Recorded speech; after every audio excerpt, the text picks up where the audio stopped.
Welcome back to yet another video on Daniel. We're currently working through chapter 12, and in this video, we're going to be taking a step back and really appreciating the structure of Daniel's final prophecy. So, from 11:2 to 12:4, we have the final prophecy of Daniel concerning the kings of the north and the kings of the south. Now, on either side of this prophecy, we have an angelic being known as the man clothed in linen appear to Daniel. And in chapter 10, it is this man who tells Daniel this final vision. So in this video, we're going to be breaking down chapter 10 and identifying who exactly this man of linen is.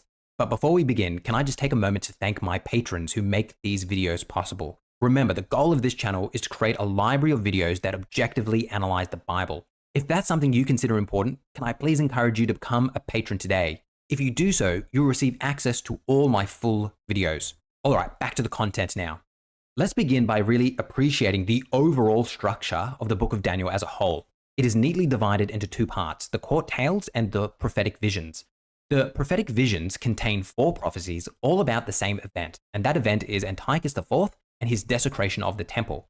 In chapter 7, we have the vision of the four beasts. Then we move on to chapter 8, where we have the vision of the ram and the goat. And then we have chapter 9, which is the 70-week prophecy. And what we've been going through in the last few videos is chapters 10 to 12, which is all about the kings of the north and the kings of the south.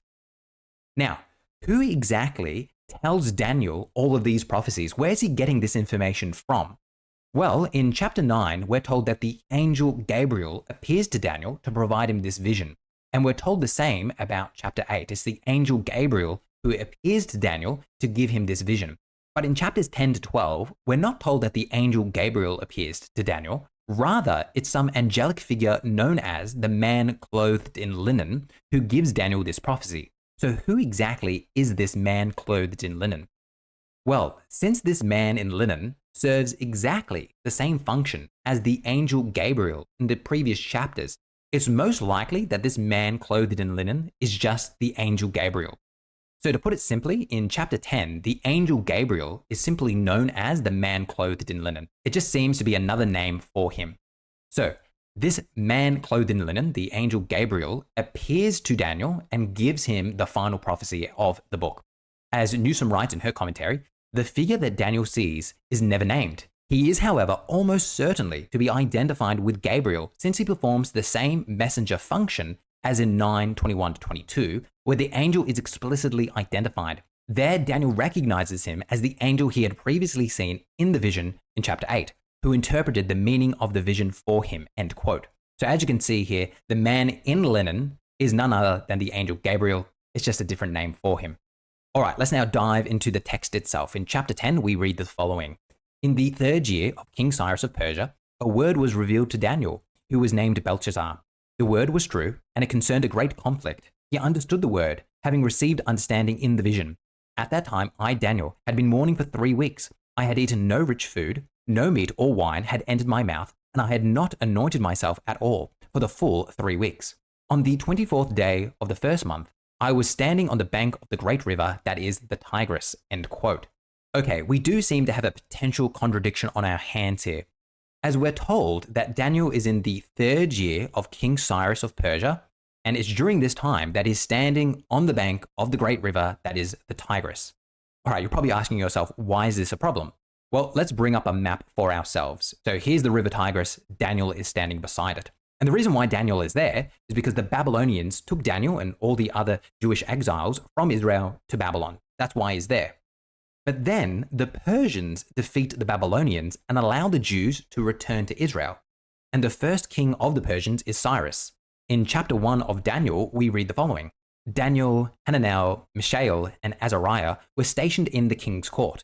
In every matter of wisdom and understanding concerning which the king inquired of them, he found them 10 times better than all the magicians and enchanters in his whole kingdom. And Daniel continued there until the first year of King Cyrus, end quote.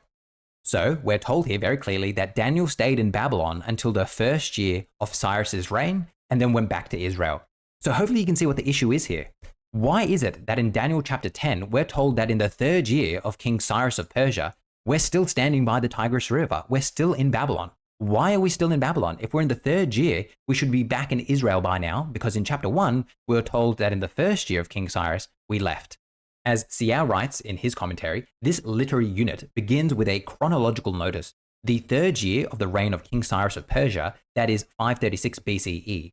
This date may come as a bit of a surprise, since 121 reports that Daniel remained in Babylonian captivity until the first year of Cyrus, that is 539 BCE. Yet Daniel has apparently not been repatriated to Palestine, rather he's still on the bank of the Tigris, end quote. Okay, let's now keep on working through the text, and what we're now going to see is a description of the man clothed in linen. So in verse 5 we read, "I looked up and I saw a man clothed in linen, with a belt of gold from Uphaz around his waist. His body was like beryl, his face like lightning, his eyes like flaming torches, his arms and legs like the gleam of burnished bronze, and the sound of his words like the roar of a multitude," end quote.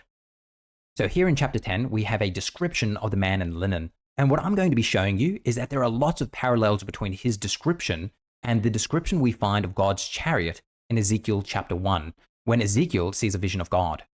As Xiao writes in his commentary, indeed, one may point to a number of significant parallels with Ezekiel's encounter with holy presence. As Ezekiel was by a river, the river of Chebar, Daniel is by a river, the Tigris. So even that, the fact that Daniel and Ezekiel are both by rivers when they see their visions. And now let's go into the very specifics of the parallels here. So Xiao continues to write, "What Ezekiel saw gleamed like jewels and flashed like fire. So the being that Daniel saw also gleamed like jewels and flashed like fire. Indeed, virtually every expression in verses 5 to 6 of Daniel echoes something in the description of Ezekiel's vision." He continues on.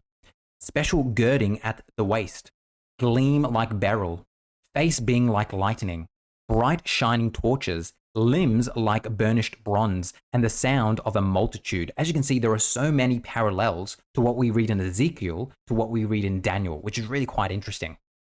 And what this proves is something that we've seen previously, and that is that Daniel, specifically chapters 10 to 12, is drawing upon the book of Ezekiel to inform his language. And this now continues when we ask the question, why exactly does Daniel refer to him as the man clothed in linen, when we know he's simply just the angel Gabriel?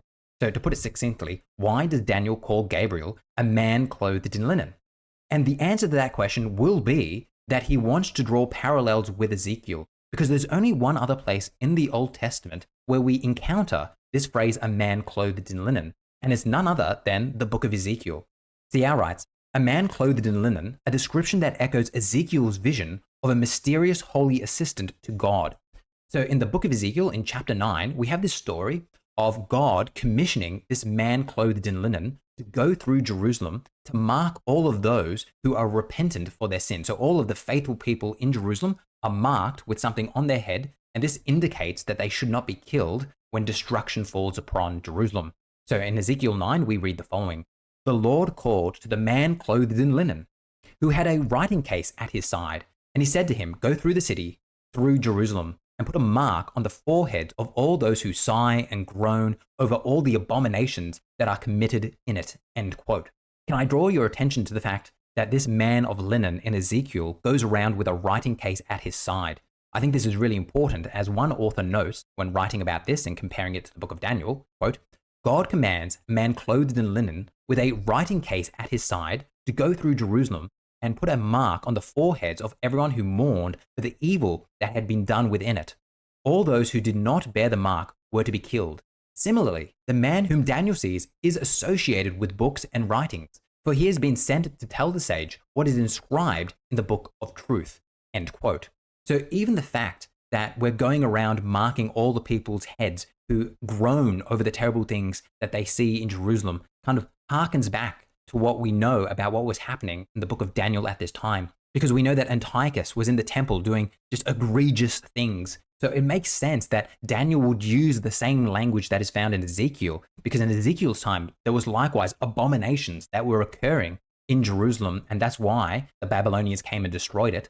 I feel that Daniel sees so many parallels to what is happening in the book of Ezekiel to what's happening in his own day, and that's why he calls the angel Gabriel the man clothed in linen. I think that's a really interesting parallel there. And I think this author here rightly points out that the man clothed in linen in the book of Ezekiel and the book of Daniel is associated with books and writing, because we're told that when the man dressed in linen appears to Daniel, he comes with a book, the book of truth, and he's going to tell Daniel what is written in this book. Also, at the end of Daniel, in chapter 12, we're told, quote, "But at that time your people shall be delivered, everyone who's found written in the book." This again is drawing parallels to that Ezekiel story where those who were marked were deemed to be saved. And so too here, the man in linen appears again, and he again has a list of all of those who are going to be saved. It's quite clear why Daniel is pulling upon the book of Ezekiel when he's writing down his chapters 10 to 12. And before we end, can we just take a note and appreciate how much Daniel has drawn upon the book of Ezekiel when creating chapters 10 to 12 of his book?